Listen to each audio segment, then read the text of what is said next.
Assalamualaikum warahmatullahi wabarakatuh. Innal hamdalillah nahmaduhu wa nasta'inuhu wa nastaghfiruhu wa na'udzu billahi min shururi anfusina wa min sayyiati a'malina. May yahdihillahu fala mudilla lahu wa may yudlil fala hadiya lahu. Wa ashhadu an la ilaha illallah wahdahu la syarika lahu. وأشهد أن محمدا عبده ورسوله لا نبي بعده نصلي ونسلم على رسولنا الأمين وعلى آله وأصحابه ومن تبعهم بإحسان إلى يوم الدين وبعد إخواني وأخواتي في الدين أعزكم الله. Alhamdulillah, kita memuji dan bersyukur kepada Allah Subhanahu wa Ta'ala dengan karunia nikmatnya yang tidak terhingga. Terutama sekali adalah nikmat bulan Ramadan yang pada hari ini adalah awal dari bulan Ramadan pada tahun 1441 Hijriah. Ini adalah sebuah nikmat yang luar biasa. Kita dengan bulan Ramadan itu penuh dengan cinta dan harapan. Kita mencintainya karena kita sangat-sangat membutuhkannya. Kita menaruh harapan yang sebesar-besarnya kepadanya karena bulan Ramadan adalah bulan yang penuh dengan barokah. Sehingga di antara harapan besar yang kita letakkan di bulan ini adalah hilangnya atau perginya musibah ini dengan datangnya barokah bulan Ramadan. Sehingga wabah yang disebut dengan COVID-19 itu kita harapkan bisa hilang di bulan ini juga. Dan kita bisa hidup kembali normal seperti biasanya. Di hadapan saya ada sebuah buku dengan judul Majalis Syahri Ramadan Al-Mubarak. Majalis yang artinya majlis-majlis. Syahri artinya bulan Ramadan. Al-Mubarak yang penuh dengan barokah. Buku ini berisikan pelajaran-pelajaran yang bisa diambil di bulan Ramadan terkait dengan bulan Ramadan. Buku ini ditulis oleh Syekh Dr. Saleh bin Fauzan bin Abdullah Al-Fauzan, di mana kita ingin masuk kepada pelajaran yang pertama atau majlis yang pertama, Al-Majlisul Awal.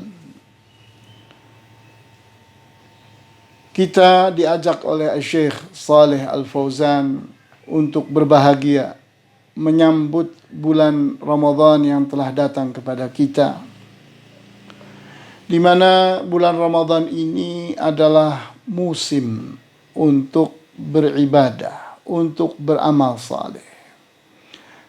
Karena di bulan Ramadan ini Allah memberikan kemudahan-kemudahan yang luar biasa. Di bulan yang lain halangan kita untuk beramal saleh itu banyak sekali.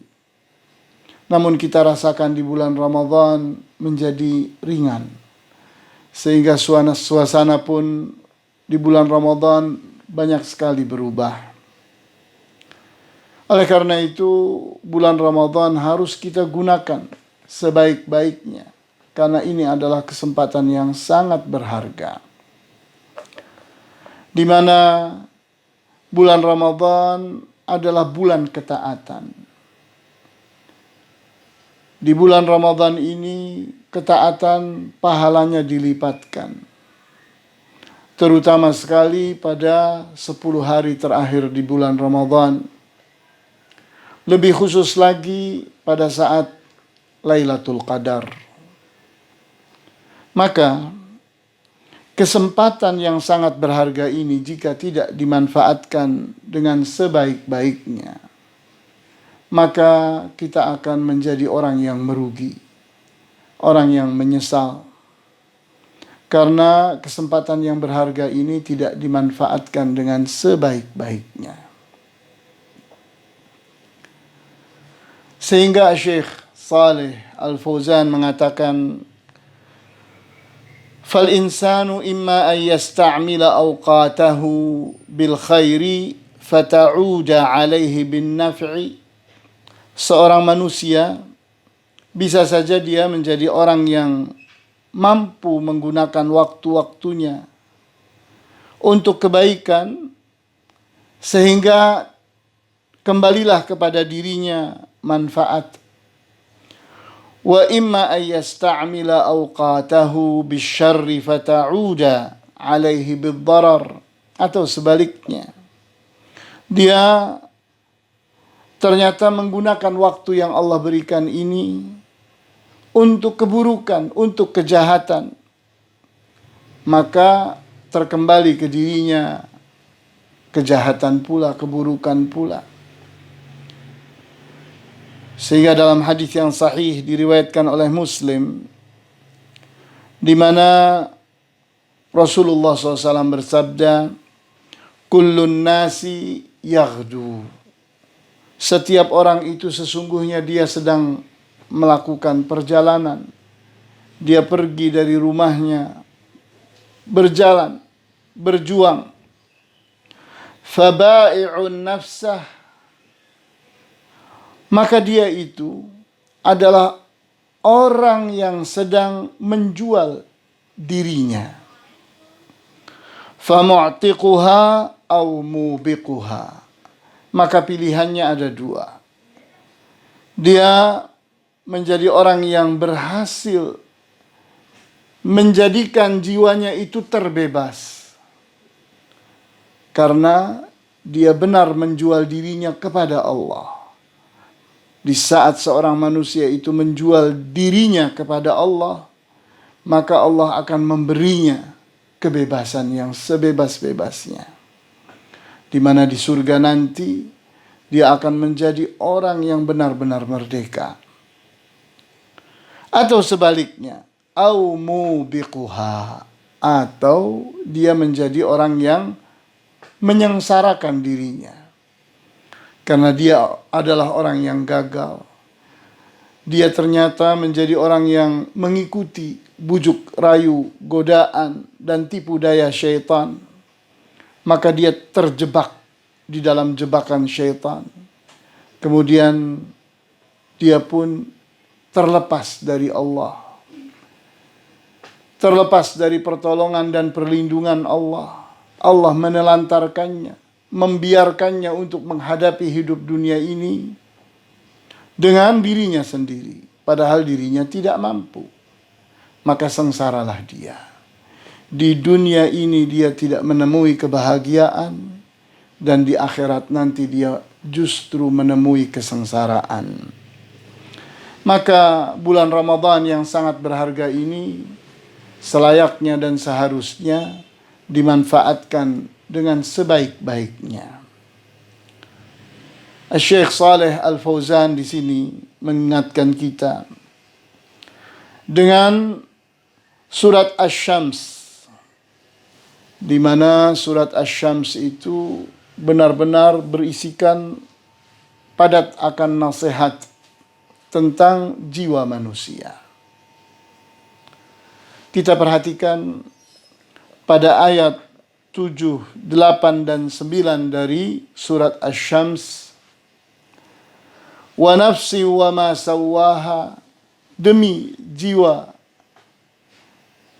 dan demi kesempurnaan yang Allah berikan kepada jiwa manusia. Fa'alhamaha fujuraha wa taqwaha, maka Allah ilhamkan ke dalam jiwa manusia itu kesiapan untuk jahat dan kesiapan untuk bertakwa. Setiap manusia siap untuk bertakwa dan siap untuk menjadi orang yang sebaliknya, orang yang jahat, fujur. Sehingga kita perhatikan bahwa setiap manusia, siapapun dia,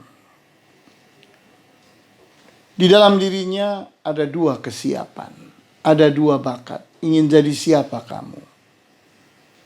Ingin memenangkan sisi fujur, maka engkau akan jadi orang yang jahat. Atau ingin memenangkan sisi takwa, sehingga dia berhasil menjadi orang yang bertakwa kepada Allah. Maka pada ayat 9, qad aflaha man zakkaha, dan telah jayalah orang yang mensucikan hawa nafsunya atau jiwanya, sehingga hawa nafsunya itu tunduk patuh kepada Allah, taat kepada Allah, bertakwa kepada Allah. Atau sebaliknya pada ayat 10, wa qad khaba man dassaha, dan telah tertipu orang yang mengotori jiwanya, mengotori hawa nafsunya. Di saat seseorang itu jor-joran mengikuti hawa nafsu, apapun keinginan hawa nafsu diikutinya, apapun kepentingan hawa nafsu diturutinya, sehingga dia hidup hanya memuas-muaskan hawa nafsu, maka ujung-ujungnya dia sesungguhnya orang yang sedang mengotori jiwanya, mengotori dirinya sendiri. Dia akan menjadi pelaku dosa-dosa. Dia akan menjadi pelaku maksiat-maksiat.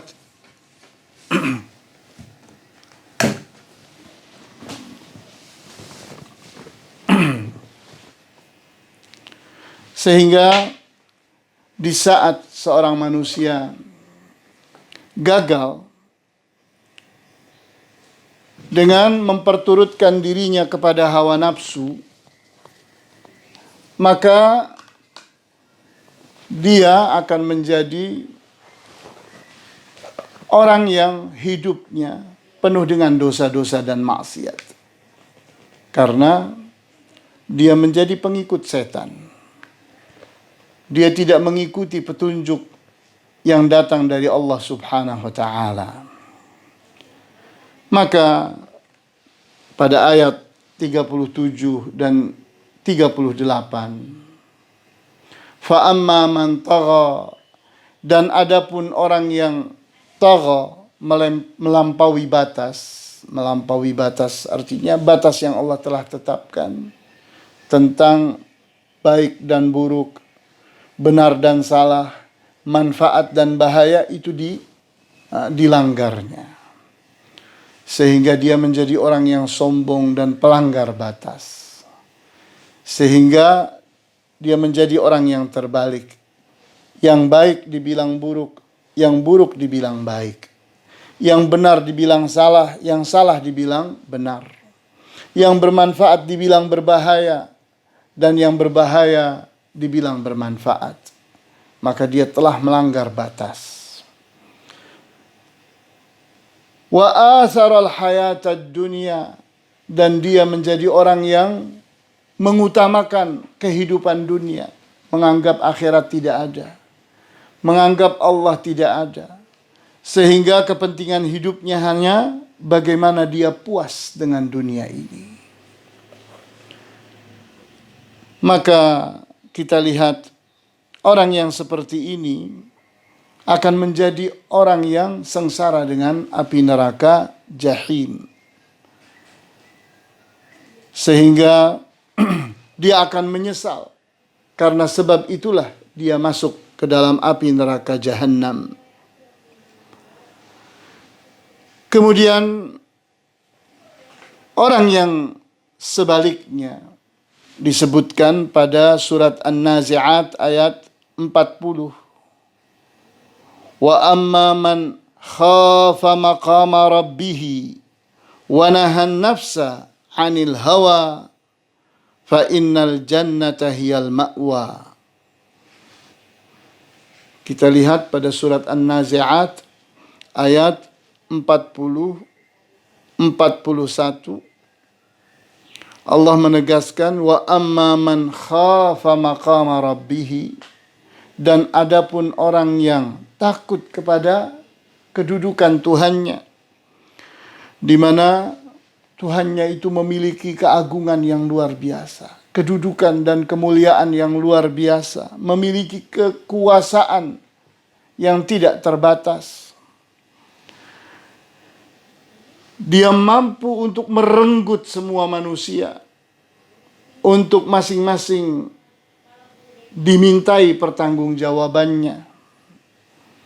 Dia mampu untuk membuat setiap manusia berhadapan dengan pengadilannya, berhadapan dengan pertanyaan-pertanyaannya, sehingga dia sedang mempertaruhkan dirinya. Bagaimana saat dia dulu hidup di dunia, membuang-buang waktu untuk hal-hal yang tidak semestinya. Sehingga orang yang seperti itu, orang yang akan menyesal. Akan tetapi di saat seseorang itu benar-benar takut kepada Allah, takut kepada kekuasaan Allah, dia akan menjadi manusia yang sebaliknya daripada manusia yang jor-joran dengan hawa nafsu tadi. Bagaimana caranya? Allah sebutkan di sini, wanahan nafsa anil hawa, dan dia menahan, mengendalikan hawa nafsunya. Dia atur hawa nafsunya, bukan dilepas bebas untuk mengikuti bujuk rayu setan, tipu daya setan, jebakan-jebakan setan. Maka Allah menjanjikan, fa innal jannata hiyal ma'wa, maka surgalah tempat dia kembali. Sehingga al-ma'wa atau tempat tinggal dia, tempat kembalinya di alam akhirat nanti adalah surga. Itulah orang yang berhasil menggunakan waktu untuk bertakwa kepada Allah, mengalahkan sifat-sifat fujur di dalam hawa nafsunya dan memenangkan sifat-sifat takwa di dalam hawa nafsunya. Hal ini Allah telah peringatkan di dalam surat At-Tahrim ayat 6. Qu anfusakum wa ahlikum nara. Jagalah diri kalian dan keluarga kalian dari api neraka. Allah ingatkan bagaimana api neraka itu. Waquduhan nasu wal hijaratu. Di mana api neraka itu bahan bakarnya adalah para manusia dan bebatuan. Alaiha malaikatun ghilabun syidad. Di mana api neraka itu dijaga oleh para malaikat yang sangat keras dan sangat kaku. La ya'sunallaha ma amarahum. Mereka tidak akan melanggar apa-apa yang diperintahkan oleh Allah. Wa yaf'aluna ma yu'marun. Dan mereka selalu melaksanakan apa-apa yang mereka diperintahkan. Sehingga pada ayat ini kita pun diingatkan dengan api neraka. Bahwa ada kewajiban untuk wiqayah, melindungi diri kita dan keluarga kita dari api neraka. Kemudian kita lihat bentuk penyesalan yang akan terjadi pada seseorang saat dia itu menjadi orang yang sengsara. Tergambarkan pada surat Al-Mulk ayat 10. Lau kunna nasma'u aw na'qilu ma kunna fi ashabis sa'ir. Dan jikalau kami dulu di dunia nasma'u, mau mendengarkan dengan pendengaran yang siap menerima apa yang didengarnya, au na'qilu, dan kami berakal sehingga memahami apa-apa yang disuarakan, didengarkan oleh telinga itu, maka Ma kunna fi ashabis sa'ir. Tidaklah kami menjadi para penghuni neraka sa'ir. Kita lihat salah satu jenis api neraka. Api neraka itu terpetak-petak. Salah satu petaknya adalah api neraka sa'ir. Kita lihat penyebab kenapa seseorang itu masuk ke dalam api neraka sa'ir.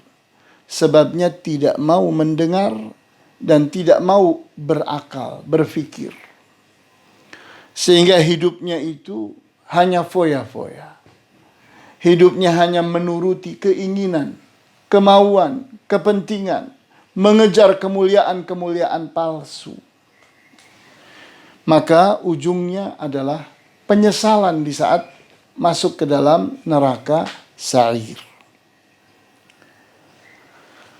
Di antara sifat-sifat yang disebutkan oleh Dr. Al-Fauzan pada orang-orang yang disebutkan tadi di dalam surat Al-Mulk ayat 10, bahwa mereka itu adalah orang-orang yang bisu, tuli, dan buta.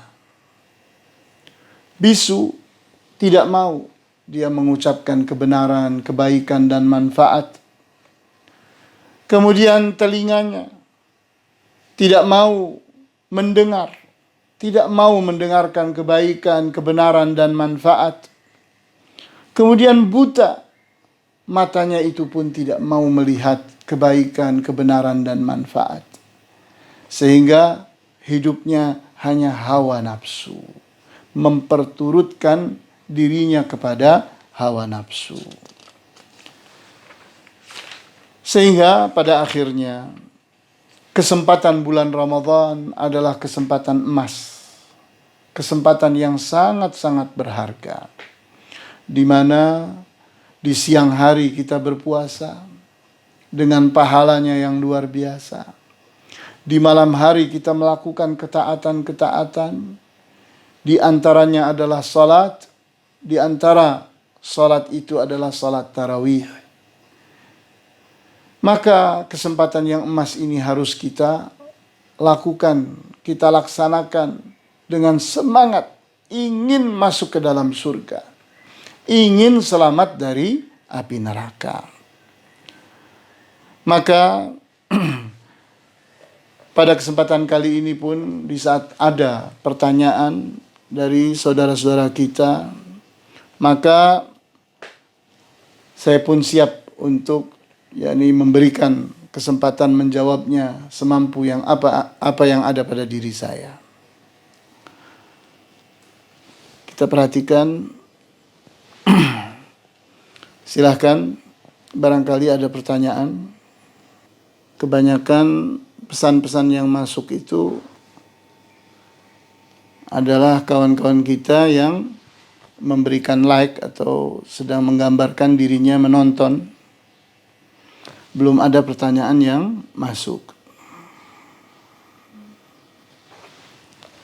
Baiklah, di saat kita ini benar-benar berbahagia dengan bulan Ramadan, kita menyambut datangnya bulan Ramadan itu dengan sambutan orang yang mencintai bulan Ramadan. Kenapa mencintai? Karena jawabnya membutuhkan. Kita tahu bahwa hal besar di hadapan kita adalah kita memperhatikan adanya dua hubungan. Hubungan vertikal dan hubungan horizontal. Di mana hubungan vertikal itu adalah menggambarkan tentang kebutuhan manusia kepada Allah. Sedangkan Allah tidak membutuhkan manusia. Allah mengatakan, Innallaha ghaniyun 'anil 'alamin. Bahwa Allah tidak membutuhkan alam semesta. Karena dialah yang menciptakan alam semesta. Dia yang justru memberikan rizki dan kenikmatan kepada alam semesta. Alam semesta tidak akan ada tanpanya. Alam semesta tidak akan berlanjut dan tidak akan hidup tanpanya. Alam semesta ada awalnya dan ada akhirnya. Sementara Allah subhanahu wa ta'ala tidak mengenal awal dan tidak mengenal akhir. Sehingga justru apa yang ada di alam semesta ini bergantung dan butuh kepada Allah. Maka di saat hubungan vertikal ini berlangsung, manusia ada pada posisi membutuhkan Allah. Sementara Allah tidak membutuhkan manusia. Nah, kebutuhan yang seperti ini disebut dengan ibadah. Manusia sedang menghamba kepada Allah secara sepihak. Dia membutuhkan Allah, Allah tidak membutuhkan dia. Kemudian hubungan yang kedua adalah hubungan yang bersifat horizontal, yang disebut dengan hablum minan nas. Di mana pada hablum minan nas, manusia berhubungan dengan manusia, saling membutuhkan. Setiap manusia membutuhkan manusia yang lain. Sehingga hubungan yang seperti ini disebut dengan muamalah. Di saat kita berbicara tentang hubungan yang pertama, yaitu hablum minallah, hubungan dengan Allah, maka itulah yang disebut dengan ibadah. Sedangkan dengan sesama manusia disebut dengan muamalah. Nah, seorang muslim di bulan Ramadan banyak kebutuhannya kepada Allah. Sehingga kebutuhannya itu tergambarkan dengan harapan-harapan terhadap bulan Ramadan ini. Dia punya keinginan-keinginan di dunia dan di akhirat dengan bulan Ramadan ini. Di mana kita lihat di bulan Ramadan, barokah itu sangatlah terasakan. Sehingga setiap manusia mendapatkan kemudahan-kemudahan dalam mendapatkan apa-apa yang mencukupi dirinya di bulan Ramadan ini. Karena di bulan Ramadan itu, ibadah dan muamalah itu terjadi dengan mudahnya. Allah subhanahu wa ta'ala sangat mendukung manusia untuk beribadah dan sangat mendukung manusia untuk bermuamalah satu dengan yang lain. Sehingga barokah itu terasakan sekali, luar biasa. Kita mendapati orang bersemangat untuk beribadah dan muamalah di antara manusia pun dengan bulan Ramadan itu terus terasa kebaikannya. Sehingga pada akhirnya bahwa datangnya bulan Ramadan kepada kita, kita sambut dengan cinta dan harapan. Dan mudah-mudahan kita menjadi manusia yang sukses, manusia yang berhasil dalam menjalani bulan Ramadan ini, sehingga kita sukses dalam menjalin hablum minallah dan hablum minan nas. Inilah yang bisa disampaikan pada kesempatan kali ini. Wallahu ta'ala a'lamu bis-shawab, walhamdulillahi rabbil alamin, wa sallallahu ala ashrafil anbiya'i wal mursalin wa ala alihi wa ashabihi ajma'in. Subhanakallahumma wa bihamdika ashhadu an la ilaha illa anta astaghfiruka wa atubu ilaik. Wassalamu alaikum warahmatullahi wabarakatuh.